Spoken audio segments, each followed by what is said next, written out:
Cordial saludo, mi nombre es Nixon Esteban Lombo Velázquez. Como se evidencia en mi documento de identificación, voy a realizar la sustentación de la tarea 2.1, cual me habla del simulador de fuerzas y movimiento.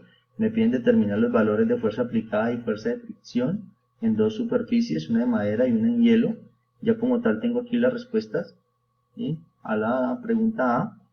En el simulador ya tengo como tal registrado algunos datos que me piden en la guía, como la posición de menos 6 metros, la fuerza neta, los vectores que se deben utilizar, fuerza neta y fuerza, la superficie, el objeto que es un cajón pequeño.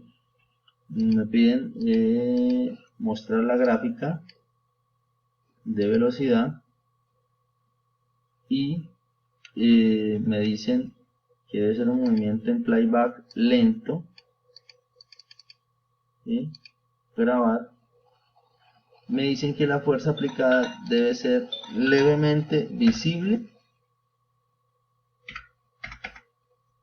para que el vector de la fuerza neta se evidencie un poco, ¿sí?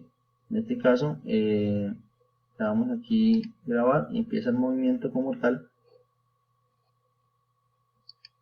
Paramos y me registra unos datos, ¿sí? Entonces en este caso me da 500, me da una fuerza de fricción de menos 294 newton y para una fuerza neta de 206, que esos son los valores como tal ya determinados acá, después de generar como tal la respuesta a la pregunta B, ¿sí? Que me dice que cuál es el valor de la fuerza neta y cómo se obtiene. ¿Cómo lo obtenemos? Realizando la suma de la fuerza aplicada más la fuerza de fricción, ¿sí? Tengo los datos para las dos superficies.